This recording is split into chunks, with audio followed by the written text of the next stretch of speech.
एक छोटे से गांव में रामू नाम का एक लड़का रहता था। रामू बहुत दयालु था। वो हमेशा दूसरों की मदद करता था। वो जानता था कि खुशी बांटने से बढ़ती है।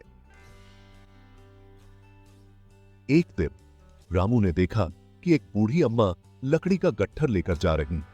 वो थकी हुई लग रही थी। रामू दौड़कर उनके पास गया और बोला, अम्मा, मैं आपकी मदद करूं?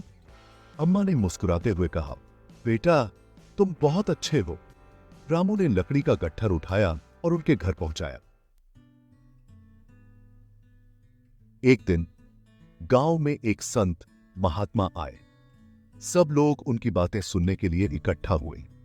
संत ने कहा, सच्ची खुशी पाने का एक ही रास्ता है, दूसरों की सेवा करना। रामू ध्यान से उनकी बातें सुन रहा था। उसे समझ आ गया कि सच्ची खुशी क्या होती है। उसने ठान लिया कि वो हमेशा दूसरों की मदद करेगा। रामू ने ठान लिया था कि वह अब खुद से ज्यादा दूसरों के लिए जिएगा। वो बीमारों की देखभाल करता, बच्चों को पढ़ाता और जरूरतमंदों की मदद करता। धीरे धीरे रामू पूरे गांव का लाडला बन गया।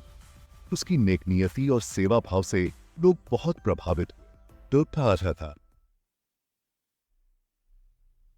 एक दिन गांव में भयानक तूफान आया। कई घर गिर गए और लोग बेघर हो गए। सब तरफ हाहाकार मच गया। रामू ने हिम्मत नहीं हारी।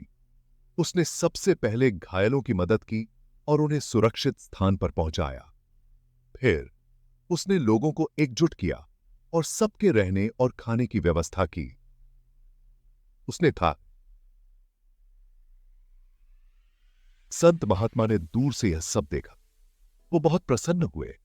उन्होंने रामू को गले लगाया और कहा, बेटा, तुमने मेरी शिक्षा को सार्थक कर दिया।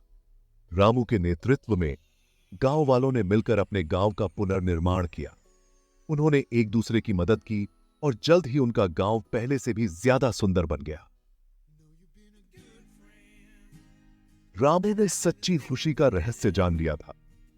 जब हम दूसरों की मदद करते हैं तो हमें भी खुशी मिलती है। यही सच्ची खुशी का रहस्य है, निस्वार्थ भाव से दूसरों की सेवा करना।